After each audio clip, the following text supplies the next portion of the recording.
मजबूरी जी रवाना महल जोड़ी जी प्रॉब्लम के बुझी स्वामी जी रही जिंदगी भर मजबूरी जी रवाना महल जोड़ी जी परे हर हर बोनी देखे भेजत बानी जी ठपे ठपे ठपे ठपे ठपे चुआता झोपड़ी से पानी जी ठपे ठपे चुआता झोपड़ी से पानी जी ठपे ठपे चुआता झोपड़ी से पानी जी ठपे ठपे ठपे चुआता झोपड़ी से पानी जी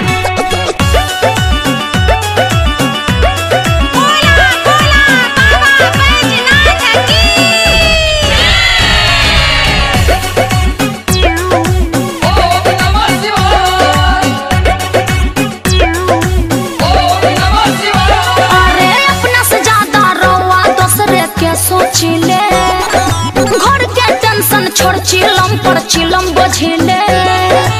अरे तनको तो सोची स्वामी ए जे अपना से ज्यादा रवा दूसरे के सोचिले घर के टेंशन छोड़ चिलम पर चिलम बझिले अरे पागल भइनी सहत सहत हम परेशानी जी ठोपे ठोपे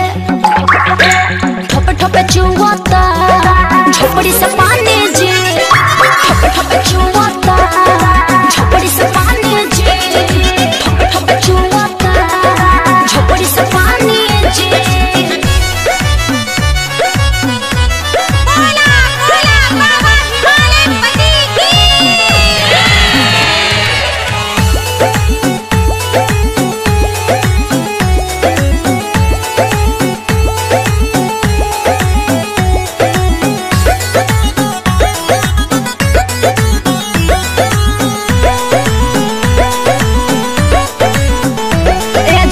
पत्नी छोड़ मन भंगिया में बसे